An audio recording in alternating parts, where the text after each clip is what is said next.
Bonjour, je suis Vanessa du Savoir en Tête et aujourd'hui nous allons voir ensemble une vidéo sur les fonctions dérivées et très précisément sur les dérivés des polynômes. Donc, contrairement à d'habitude, je vais partir d'un exemple parce que c'est en général ce qui parle le plus à mes élèves, donc j'ai décidé de faire pareil dans cette vidéo. Donc j'ai pris un polynôme de 7e degré puisque la puissance la plus élevée est un 7. Je vous rassure, vous aurez rarement dans vos exercices un polynôme de degré aussi élevé. C'est juste que moi, là, ça va me permettre de vous répéter plusieurs fois la méthode et donc à la fin, normalement, de l'exemple, vous aurez compris comment on dérive des polynômes. Donc, avant de faire une fonction dérivée, on doit toujours préciser que la fonction est définie et dérivable sur tel intervalle en tant que. Donc là, effectivement, les fonctions polynômes sont toujours définies et dérivables sur R, sauf si votre exercice, par exemple, vous a dit qu'on était défini sur 0,10. Dans votre phrase, vous aurez la fonction f est définie et dérivable sur 0,10 en tant que fonction polynôme. On reverra ça dans les prochaines vidéos sur les fonctions dérivées. Donc déjà, une fonction dérivée se note f' de x. On avait déjà vu cette notation sur les nombres dérivés.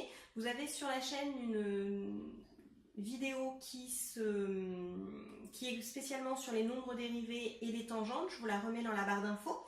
Et donc nous aujourd'hui, on va voir sur ce qu'on peut faire sur une fonction dérivée. Donc f' de x.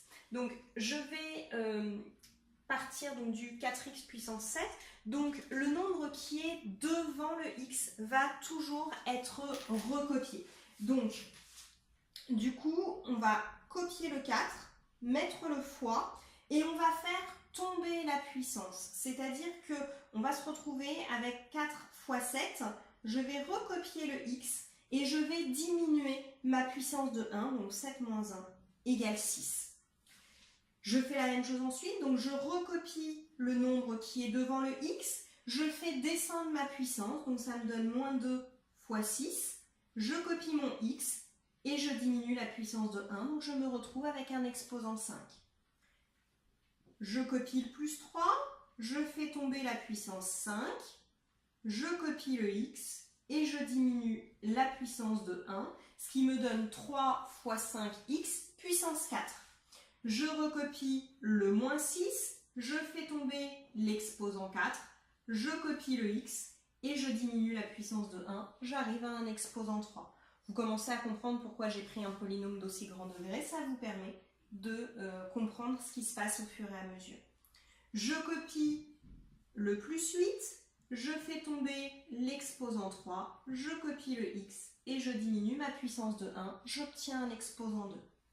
Je copie le plus 4, je fais tomber le 2, je copie le x, et là je me retrouve à faire 2 moins 1 qui est égal à 1. Une puissance 1 ne se copie pas, donc la dérivée de x au carré, c'est simplement 2x. Les deux derniers sont un peu particuliers puisque je n'ai plus de puissance.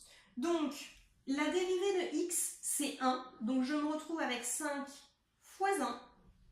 Et la dérivée d'une constante, aussi grande soit-elle, j'ai pris 12 000 ici justement pour vous montrer, mais je pourrais avoir n'importe quelle constante. À partir du moment où je n'ai pas de x, la dérivée d'une constante, c'est 0. Une fois que j'ai ça, je n'ai plus qu'à faire mes multiplications. Donc je me retrouve avec 28x puissance 6, plus 12x puissance 5, plus 15x puissance 4, moins 24x puissance 3, plus 24x au carré, plus 8x, moins 5. Vous pourrez, une fois que vous serez habitué, passer directement de la fonction polynôme à la deuxième ligne que j'ai ici sur les fonctions dérivées. Ça ne pose aucun souci.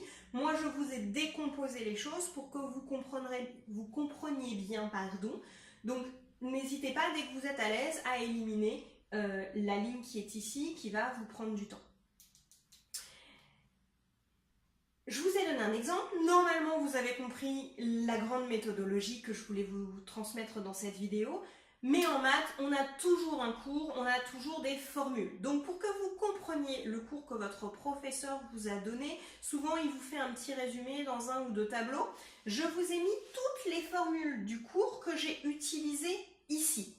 Donc la première, qui est celle qu'on a répétée plein de fois, c'est que la dérivée de x puissance quelque chose, donc x puissance n, c'est n fois x puissance n-1. Je descends ma puissance, je mets mon x et je diminue l'exposant de 1. Pour x au carré, on l'a vu ici, ça nous donne 2x. J'ai passé le 2 devant et je me retrouve avec x puissance 1. Je n'écris pas le 1, donc je me retrouve directement avec 2x. La dérivée de x tout seul, c'est 1. Et la dérivée d'une constante, c'était pour mon 12 000, est égale à 0.